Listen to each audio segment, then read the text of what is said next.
बीच सड़क एक औरत का इतना भयानक एक्सीडेंट हुआ और कोई भी उसकी मदद के लिए आगे नहीं आया। क्या गाड़ी चलाने वाले को वो औरत सड़क पर दिखाई नहीं दी थी? अगर ऐसा था भी, तब भी हादसा होने के बाद तो उसकी मदद वो कर ही सकता था, उसे हॉस्पिटल पहुंचा सकता था, लेकिन उसने ऐसा नहीं किया। ऐसे में सवाल ये उठता है कि क्या ये महज एक एक्सीडेंट था या फिर हत्या की कोशिश की गई थी? कौन थी ये औरत और एक्सीडेंट के बाद उसके साथ क्या हुआ? क्या उसकी जान बच सकी?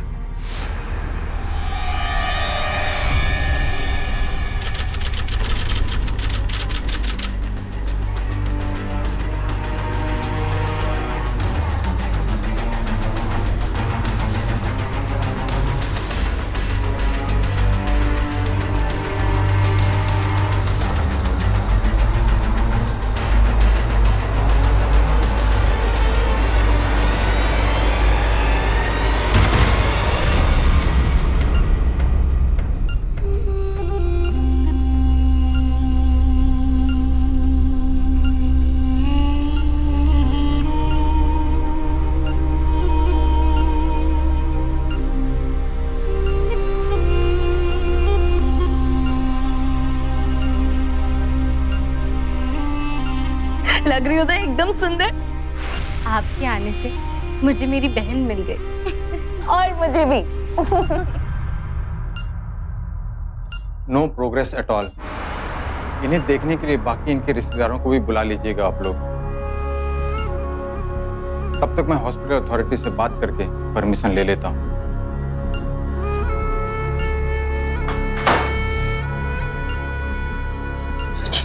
माँ, भाभी को क्या हुआ? रुचि, मेरी बच्ची। माँ, ये डॉक्टर्स किस बात की परमिशन ले रहे हैं? अपनी भाभी को आखिरी बार देख ले। डॉक्टर कह रहे हैं कि अब ये कभी होश में नहीं आएगी। ये जिंदा लाश बन के रह गई है। मनिका का लाइफ सपोर्ट सिस्टम हटाना होगा इन्हें। पर क्यों माँ? माँ, उनकी सांसें चल रही हैं। ऐसा क्यों बोल रहे हो? आप कुछ बोलो। आप ऐसा कैसे कर सकते हैं? देखो बेटा, मेडिकल लैंग्वेज में इसे ब्रेन डेड कहते हैं। एक्सीडेंट की वजह से इनका ब्रेन पूरी तरह से डैमेज हो गया था। लाइफ सपोर्ट सिस्टम की वजह से ये सांस ले रही है और इनकी धड़कनें चल रही हैं, लेकिन ये जिंदा लाश बनकर रह गई हैं। मेरे ख्याल से इनकी सफरिंग को हमें और नहीं बढ़ाना चाहिए और ये लाइफ सपोर्ट सिस्टम जल्द से जल्द हटा देना चाहिए। ठीक है बेटा? Excuse me. श्योर। माँ, भाभी की सांसें चल रही हैं। वो अभी भी जिंदा है। हो सकता है वो होश में आ जाए। माँ, उनका लाइफ सपोर्ट सिस्टम मत हटाओ प्लीज। माँ, वो कभी होश में नहीं आएंगी रुचि बेटा, कभी नहीं।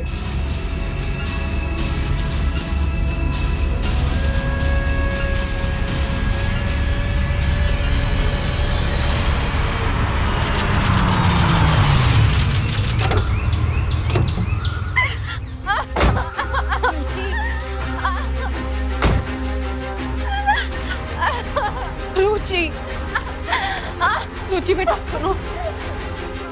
रुचि, रुचि।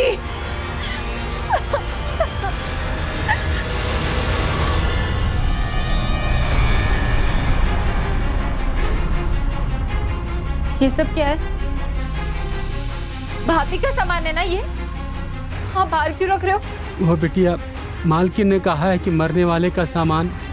भाभी जिंदा है, सांसें चल रही है उनकी। आप सबका दिमाग खराब हो गया है क्या? तो सामान हाथ मत लगाओ उनके सामान को। तुम जाओ, ये सब बाद में कर लेंगे। रुचि बेटा, संभालो अपने आप को। नहीं, ये सब और नहीं होने दूंगी। मैं बता रही हूँ आप सबको। रुचि, रुचि हमें समझने की कोशिश कर बेटा। रुचि, बात को समझो। मुझे आपसे कोई बात नहीं करनी। रुचि, रुचि बेटा, रुचि, बात को समझो। रुचि, रुचि, देख तू समझती क्यों नहीं है? जिद क्यों कर रही है? रुचि, रुचि।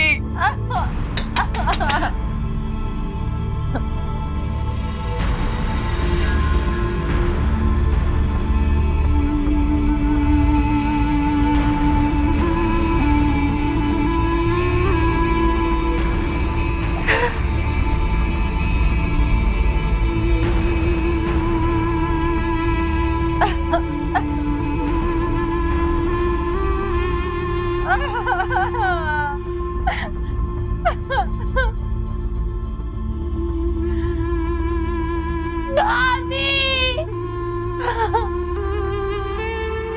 ये सब कैसे हो गया?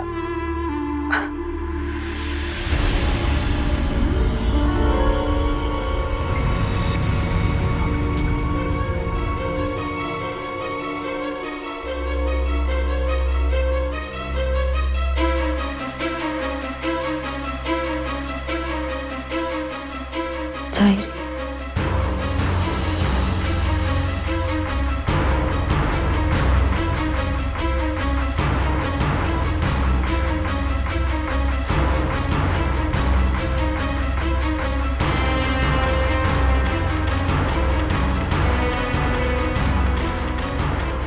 मिसेस मल्लिका सवर,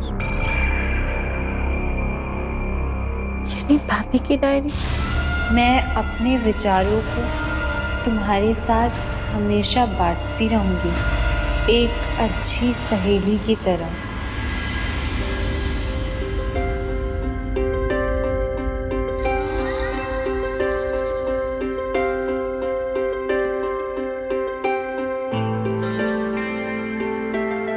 भाभी,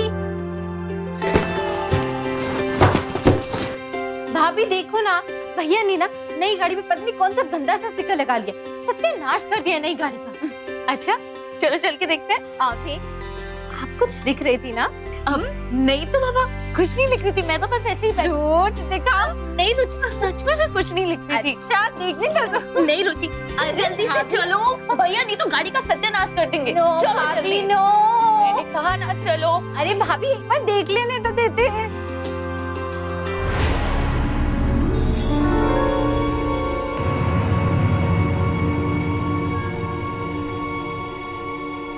हाय डायरी, कैसी हो?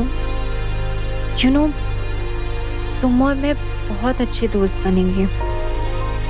हम एक दूसरे के राज बांटेंगे, लेकिन किसी और से नहीं कहेंगे।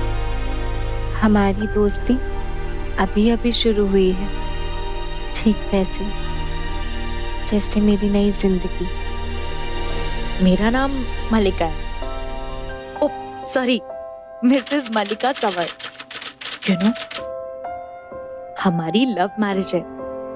अपने मम्मी पापा की मर्जी के खिलाफ जाकर ये शादी की है मैंने।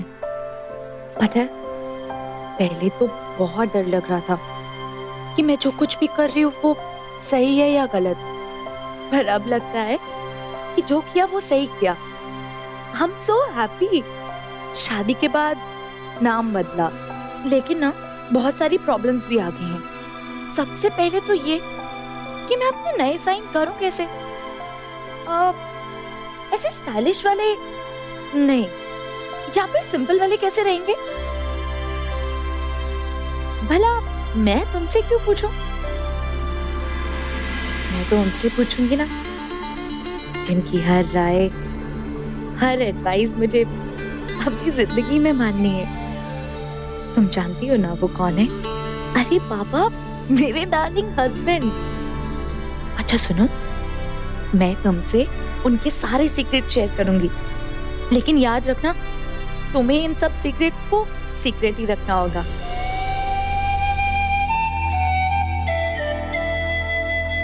You know what? मैं बहुत लकी हूँ कि तुम मेरी जिंदगी में आई।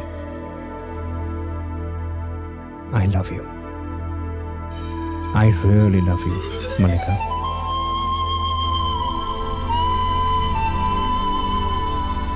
तुम मेरे साथ हो, ये बात मिस्टर भोंदू प्रसाद को मालूम नहीं चलनी चाहिए। समझ में आई?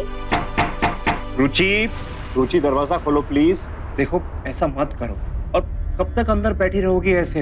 हमें तुम्हारी चिंता हो रही, माँ रोई जा रही है। प्लीज प्लीज बाहर आके बात करो। रुचि दरवाजा खोलो प्लीज। रुचि दिल्ली के एक हॉस्टल में रहकर पढ़ाई कर रही थी और अपनी भाभी मल्लिका के बेहद करीब थी। मल्लिका के एक्सीडेंट की खबर सुनते ही वो फौरन घर वापस लौट आई। वो ये देखकर सदमे में थी कि जिस भाभी को उसने हमेशा ससुराल में खुश और हंसते खेलते देखा, आज वो जिंदगी और मौत के बीच झूल रही थी। साथ ही रुचि के मन में कई सवाल भी उठ रहे थे। मल्लिका से इतना प्यार करने वाला जतिन उसका लाइफ सपोर्ट हटाने के लिए फौरन राजी कैसे हो गया?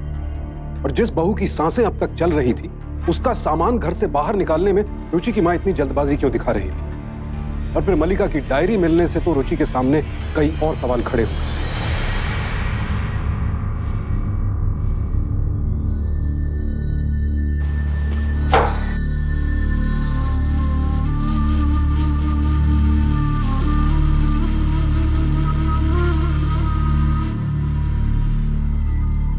माँ, भाभी के साथ ये सब कैसे हुआ? होने को कौन टाल सकता है बेटा? मल्लिका के 8 बजे डॉक्टर के साथ अपॉइंटमेंट थी। जतिन ऑफिस में था, वो अकेली गई।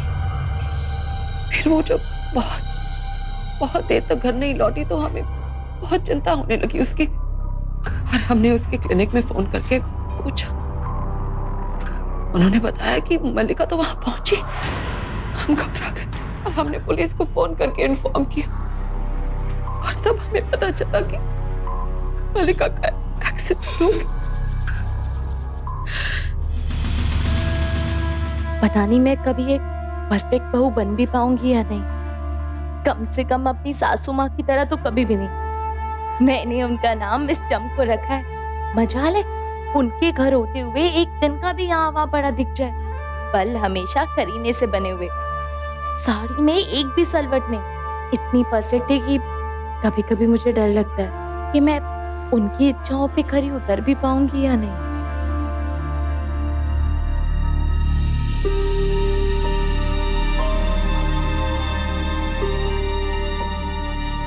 खाना खाना बेटा,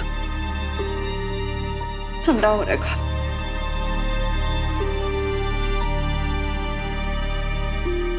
जानती हो, जतिन और माँ जी के अलावा भी है कोई इस परिवार में जो इतने से दिनों में मेरी जिंदगी बन गया है। बस भाभी बस, मेरी शादी थोड़ी ना, मेरी फ्रेंड की शादी है। मुझे पता है, बस 2 मिनट हो गया। लग रही हो तो एकदम सुंदर। मैं चाहती हूँ कि शादी पर ना दुल्हन से ज्यादा लोगों की नजर तुम पर टिकी रहे। भाभी, आपके आने से मुझे मेरी बहन मिल गई। और मुझे भी।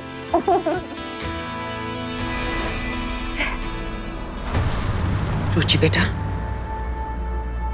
खाना खा लो ना। देखो बेटा, गम तो हमें भी है, लेकिन हम क्या करें, हमारे हाथ में कुछ नहीं है। रुचि, माँ ठीक कह रही है।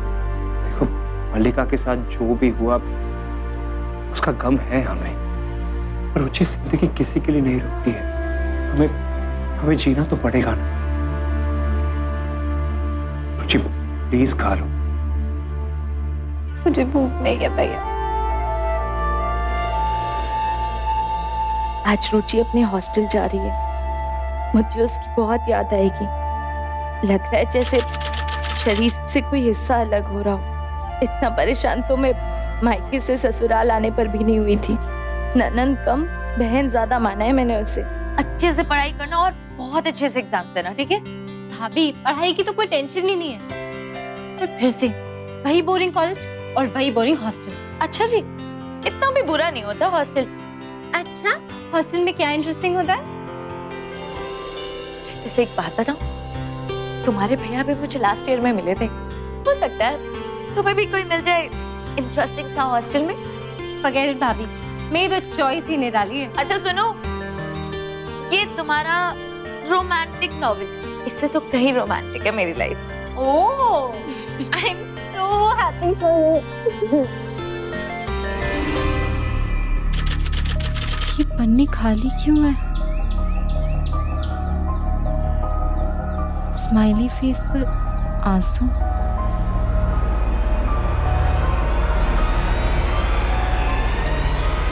Life is sad, life is sad. पता नहीं आजकल मेरे फोटो को क्या हो गया है। फोन करती हूँ तो उठाता ही नहीं। ये जतिन मेरा फोन क्यों नहीं उठा रहा है? जब से उनके स्वर्गवासी पापा के पुराने बिजनेस पार्टनर सिंगापुर से लौटे हैं, वो बहुत ज्यादा व्यस्त हो गए हैं। मुझे ऐसे देखते हैं जैसे मैं कोई अजनबी हूँ।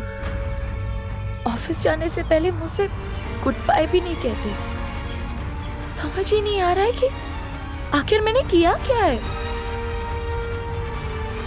सॉरी डियर डायरी, बहुत दिनों से तुम्हारे साथ कुछ शेयर ही नहीं किया, मगर क्या करूं, कुछ समझ नहीं आ रहा कि अपनी तकलीफ तुम्हारे साथ कैसे शेयर करूं।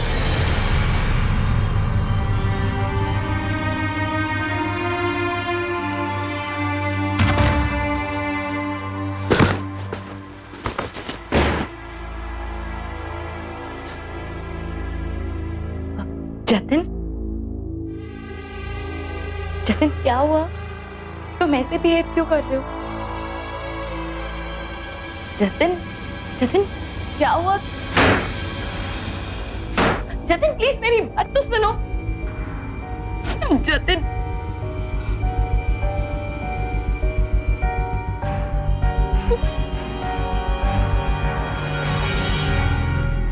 हर वक्त यूं नई नवेली दुल्हन की तरह बनठन के क्यों रहती हो?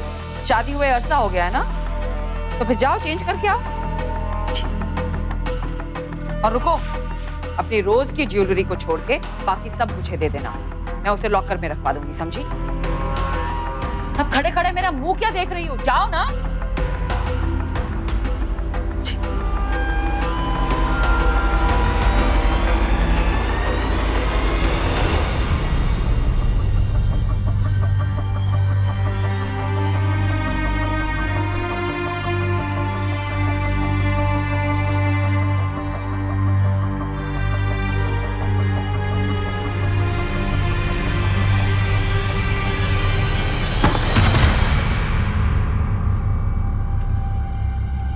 रुचि,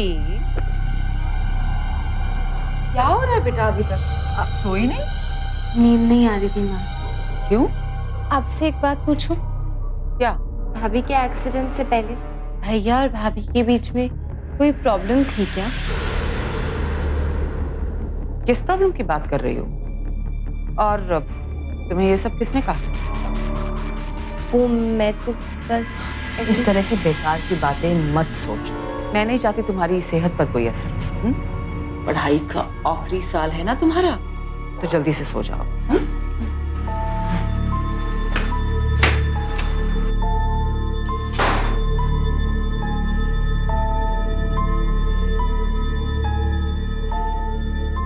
रुचि ये जानकर सकते में थी कि जतिन और मलिका की शादीशुदा जिंदगी उतनी खुशहाल नहीं थी जितना कि वो समझती थी। आखिर ऐसा क्या हुआ था? रुचि के हॉस्टल जाने के बाद मलिका के प्रति जतिन और उसकी मां का व्यवहार बदल क्यों गया था? क्या कुछ ऐसा था जो रुचि की मां उससे छिपाना चाहती थी? बेजान मलिका रुचि के इन सारे सवालों के जवाब अब सिर्फ अपनी लिखी डायरी द्वारा ही दे सकती थी।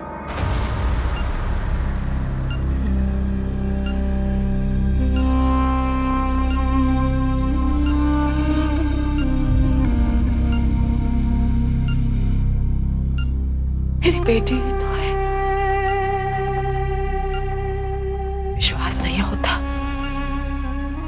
एक माँ अपनी बेटी को कैसे जाने दे सकती है? मुझसे बर्दाश्त नहीं होता, नहीं बर्दाश्त होता मुझसे। माँ घर चलो प्लीज, अब ये सब नहीं देख पाएंगे। प्लीज माँ चलिए। रुचि घर चलो, मैं तुम्हें और माँ को घर छोड़ देता हूँ। बाद में लाइफ सपोर्ट हटाने के पेपर साइन करने हैं। भैया, आप भाभी से बहुत प्यार करते हो ना?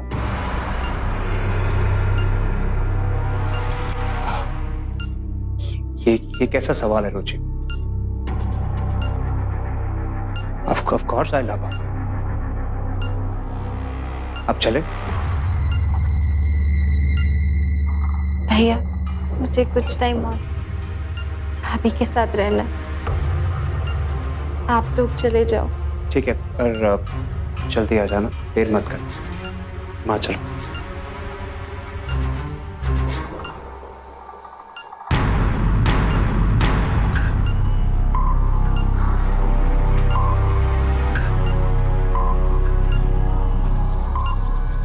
भाभी, आपने इस डायरी में किसी लड़की का जिक्र किया था, कौन थी वो? आज मैंने उन्हें एक लड़की के साथ देखा। उनकी आंखों में वो प्यार, वो चमक देखी जो कभी मेरे लिए हुआ करती थी।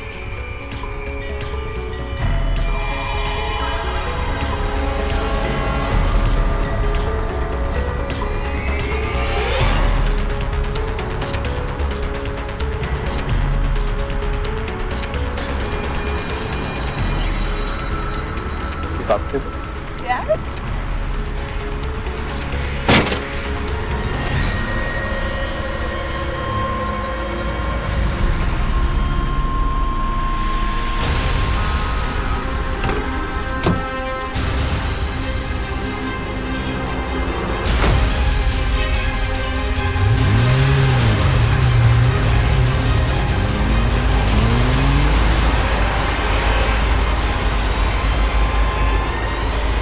तो आज तुम घर आ रहे हो ना?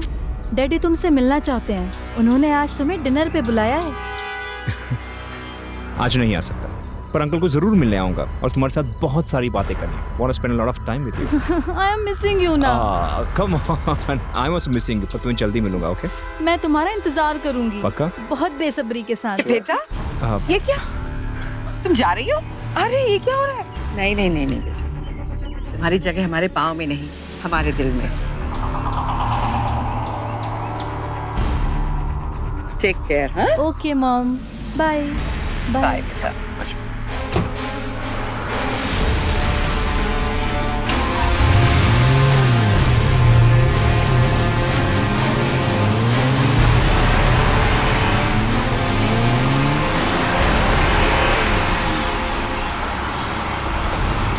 मैं कितनी बार पूछ चुकी हूँ, आप तो बता क्यों नहीं रहे? कौन थी वो लड़की माँ?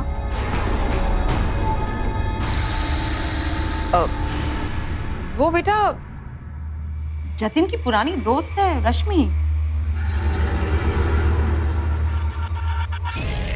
रश्मि, वो पापा के बिजनेस पार्टनर मिस्टर मेहता की बेटी? हाँ वही। पर वो लोग तो बरसों पहले सिंगापुर चले गए थे, लौटे कब?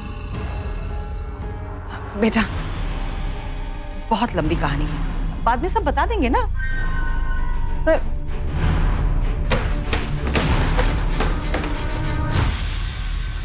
सालों पहले सिंगापुर जा चुकी रश्मि को यूं अचानक अपने घर में देखकर और अपने भाई और मां के साथ उसकी नजदीकियां देखकर रुचि हैरान रह गई। वो समझ नहीं पा रही थी कि ऐसे हालात में जब किसी भी वक्त पत्नी का लाइफ सपोर्ट सिस्टम हटाया जा सकता है, जतिन रश्मि के साथ इतना खुश कैसे दिख सकता है।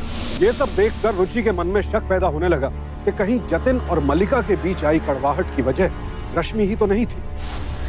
समझ ही नहीं आ रहा कि आज क्या लिखूं।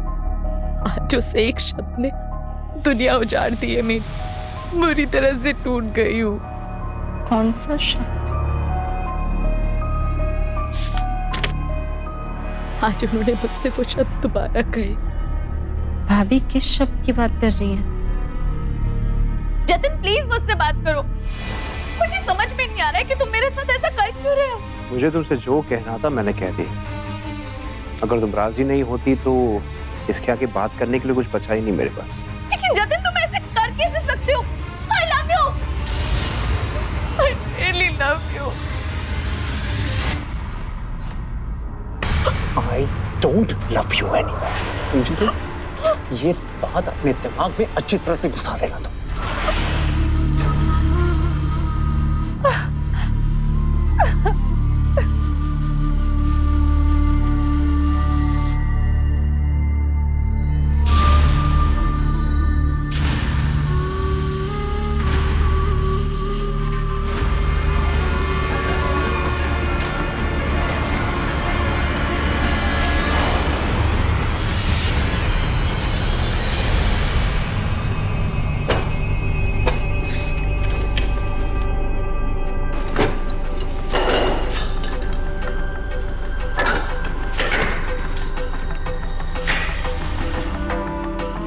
खाना खा।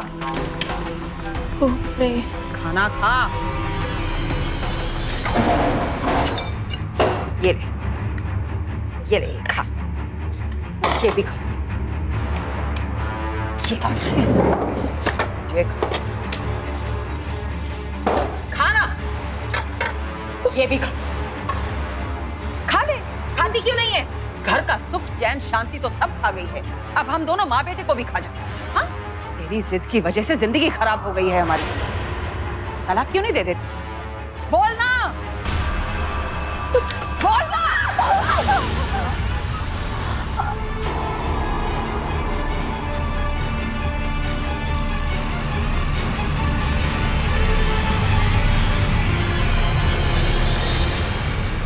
लगता है अब यही मेरी किस्मत, इस अंधेरे में ही मुझे जीना होगा। मेरा जतन अब मेरा नहीं, रश्मि का हो गया। वो अब उससे प्यार करता है, मुझसे नहीं। दिल करता है उन्हें छोड़कर कहीं दूर चली जाऊं, लेकिन मैं जाऊंगी कहाँ? मम्मी पापा से भी तो मदद नहीं ले सकती। उनकी इच्छा के खिलाफ जाकर जो कोर्ट मैरिज की थी। तुम्हें पता है डायरी, मेरे हाथ में बहुत दर्द हो रहा है। और पता है वो पैसे किस चीज के थे? वो दहेज के एडवांस पैसे थे। मेरी समझ में नहीं आ रहा है कि कोई लड़की ऐसा कैसे कर सकती है, ये जानते हुए भी कि जतिन शादीशुदा है। वो जतिन जिसने मुझसे प्यार के वादे किए, मुझे मेरे परिवार से अलग करके शादी की, अब उसी जतिन ने अपने आप को पैसों के लिए बेच दिया। अब मैं उसका प्यार नहीं, उसके और बेशुमार दौलत के बीच के रास्ते का कांटा हूं। क्यों लोग अंदर से वैसे नहीं होते जैसे बाहर से दिखते? जैसे कभी मुझे एक सुई चुभने से दर्द होता था, वो खुद मुझे अपने हाथों से दर्द दे रहा था। हर पल एक नया टॉर्चर, हर पल एक नया टॉर्चर अब मुझसे नहीं सहा जाता। लेकिन मेरी दुनिया में जतिन के सिवा कोई नहीं है। मैं क्या करूं? मैं क्या करूं? मैं क्या करूं?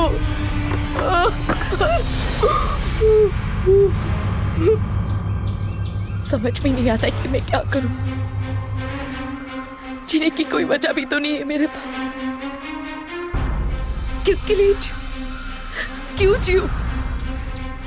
आखिर कैसे लोग खुद की जान छत से कूद कर मर जाऊं या अपनी कलाई काट लूं? मगर मुझे दर्द से बहुत डर लगता है। मैं खुद पर यह ज्यादती नहीं कर सकती। क्या मैं वाकई खुद की जान ले सकती हूँ?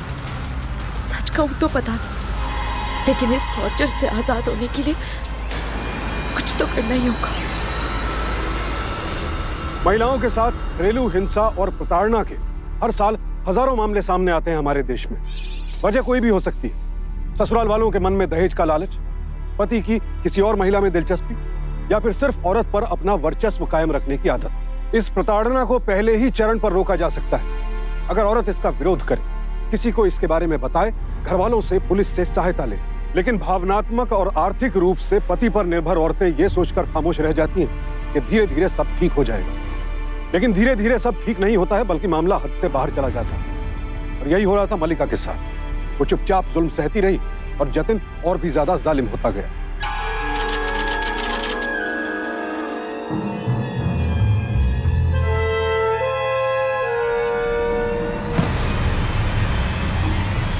क्या हो रही है यहाँ पे? भाभी को इतनी तकलीफ पहुंचाने के बाद इतने सुकून से कैसे बैठ सकते हो आप लोग? कुछ ये क्या कह रही हो तुम? लगता है अभी भी सदमे में ही है। कुछ आई ऑल राइट? हाथ मत लगाओ मुझे भैया। बधाई भैया, कल भाभी का लाइफ सपोर्ट सिस्टम हट जाएगा। वो आजादी मिल जाएगी। आप आराम से रश्मि से शादी करना। आज तो जश्न होना चाहिए भाभी की मौत का, सॉरी भाभी की हत्या का सेलिब्रेशन।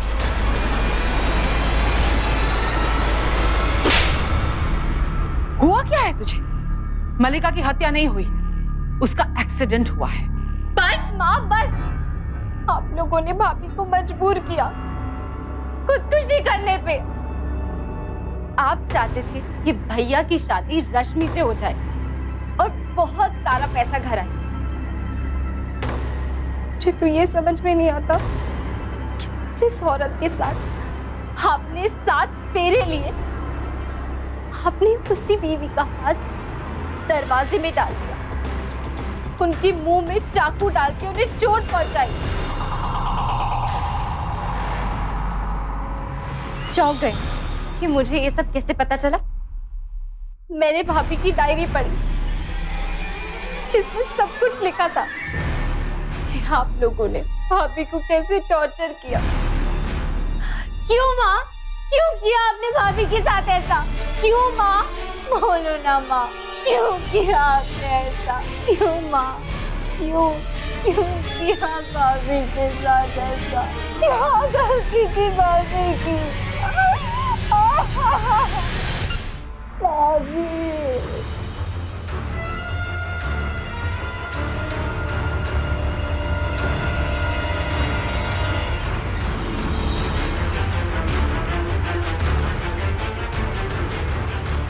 I'm sorry.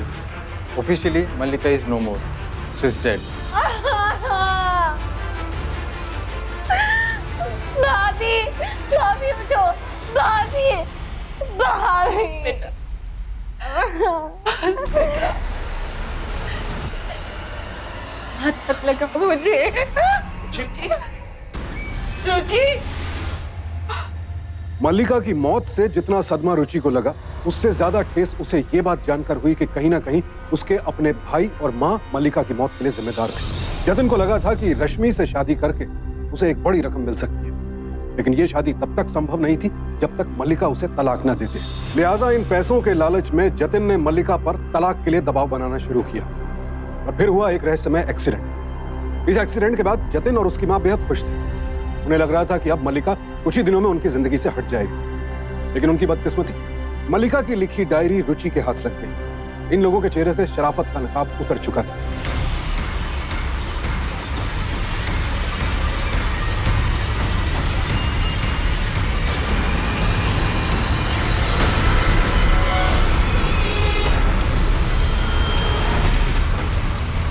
भाभी की डायरी।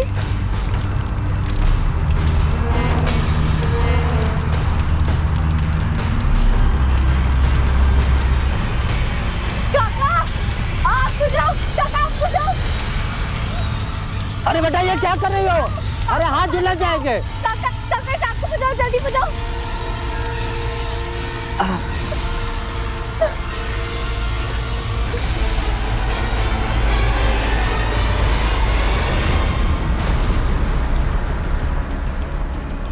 ये क्या कर दिया काका आपने? क्यों जलाई आपने ये डायरी? कहा आपको ही जलाने को काका? बड़ी मालकिन ने कुछ कचरे के साथ ये डायरी भी दी थी जलाने के लिए, मैंने जला दी। देखो अपना इस डायरी के पेपर्स होंगे, प्लीज वो ढूंढो काका, जल्दी ढूंढो काका। बिटिया वो तो सारे जल गए।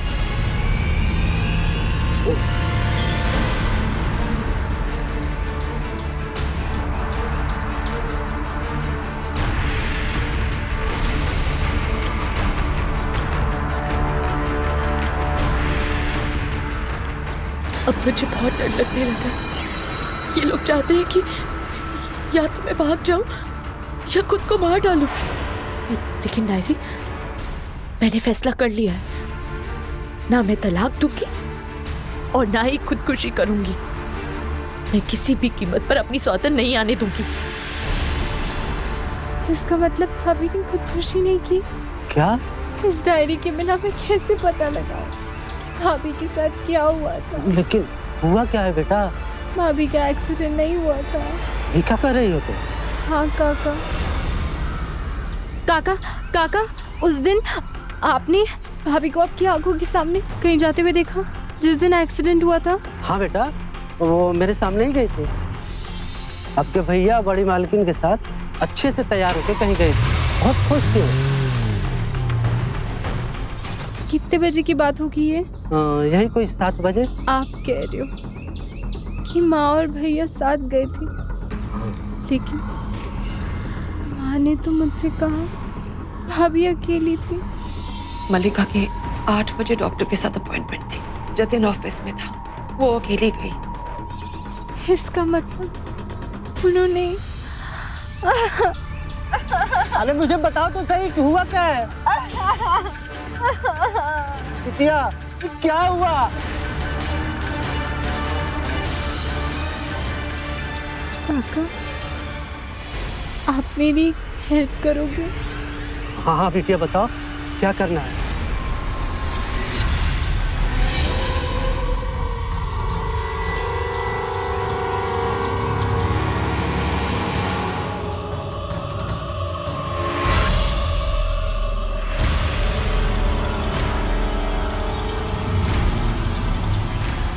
ये निशान पहले तो नहीं था, हिडन रहा।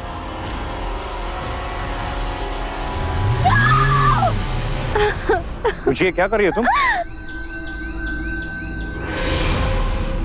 देख रही हूँ कि भाभी को चोट कैसे लगी। मुझे तुम्हारा ये शक का भूत अभी तक उतरा नहीं।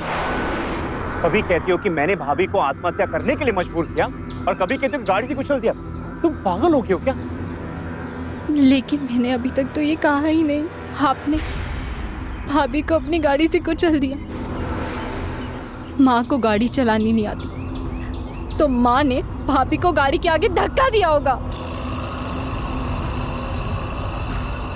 और आपने इतनी बेरहमी से भाभी को कुचल दिया। इसलिए आप दोनों उनके साथ गए थे ना? उनकी आवाज, उनकी बातें, उनकी चीखें, उनकी दर्द भरी आंखें। आपको रात को नींद कैसे आती है भैया? सलाम रुचि, पागल हो गए क्या तुम?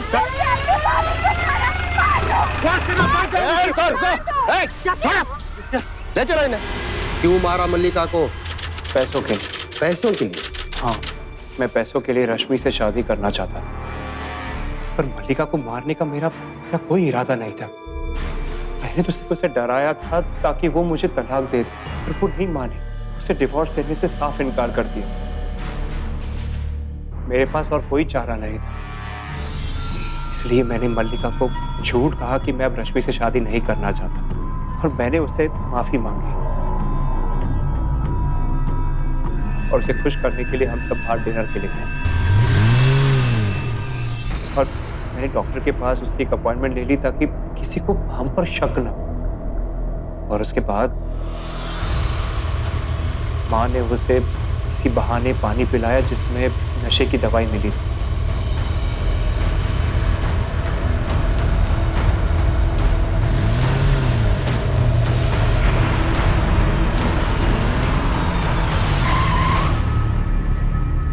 मल्लिका तुम माँ के साथ यहाँ उतर जाना, मैं गाड़ी पार्क करके आता हूँ। पर जतिन, गाड़ी तो तुम होटल में भी पार्क कर सकते हो। मल्लिका मैं एक्चुअली भूल गया वहाँ पे सीट बुक करने के लिए, तो पार्किंग फुल है, तो बस तुम रुको 5 मिनट में अभी आता हूँ। ठीक है। हाँ हाँ बिल्कुल ठीक है बेटा।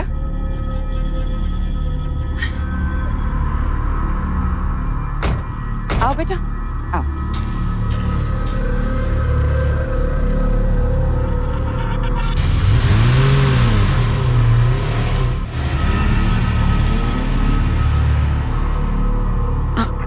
क्या हुआ बेटा, तुम ठीक तो हो ना?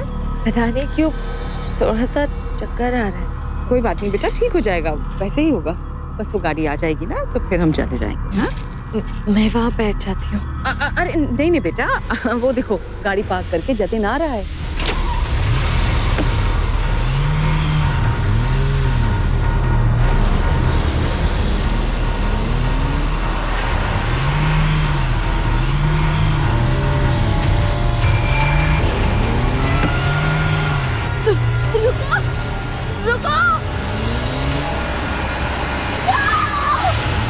क्यों किया भैया आपने ऐसा?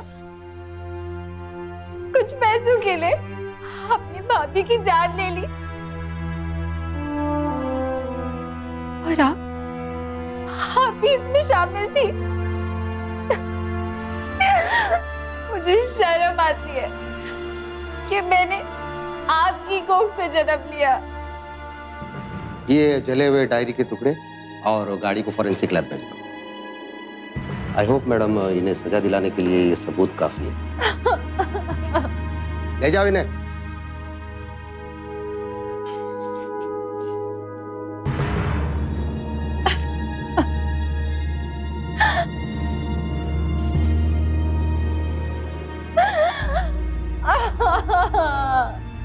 अपने माता पिता के खिलाफ जाकर मल्लिका जतिन की दुनिया बसाने आई थी और उसी जतिन ने दौलत के लालच में उसे मार डाला। और जतिन की मां ने भी उसे रोका नहीं, बल्कि इस बुरे काम में उसका साथ दिया। मल्लिका ये दुनिया छोड़कर चली गई, लेकिन उसकी आवाज उसकी डायरी के जरिए जिंदा रही। दाद देनी होगी रुचि की, जिसने अपने ही भाई और मां के खिलाफ जाकर अपनी भाभी को इंसाफ दिलाया। जतिन और उसकी मां पर मल्लिका के कत्ल की साजिश और कत्ल का इल्जाम लगा। मल्लिका की डायरी के बचे हुए पन्नों को उसका स्टेटमेंट माना गया और जतिन की कार की फोरेंसिक जांच से साबित हो गया कि उसी गाड़ी से मल्लिका को कुचला गया था। साथ ही किशन काका और रुचि के बयान भी उन्हें दोषी साबित करने के लिए काफी थे। जतिन और उसकी मां पर मल्लिका के कत्ल के लिए आईपीसी के सेक्शन 302 के साथ घरेलू हिंसा अधिनियम और डाउरी प्रोहिबिशन एक्ट की धाराएं भी लगाई गई। आज दोनों उम्र कैद की सजा भुगत रहे हैं। काश कि मल्लिका ने पहली ही बार जतिन की हिंसा का विरोध किया होता तो आज ये दिन ना आता। सभी महिलाओं से हमारी विनती है कि जुल्म चुपचाप न सहे, क्योंकि आपकी खामोशी ही अपराधियों का सबसे बड़ा हथियार है। सावधान रहें, सतर्क रहें, सुरक्षित रहें। इसी प्रार्थना के साथ अब मैं सुशांत सिंह आपसे विदा लेता हूं। फिर मुलाकात होगी ऐसी ही एक और सत्य घटना के साथ। देखते रहें सावधान इंडिया, इंडिया फाइट्स बैक। तो सावधान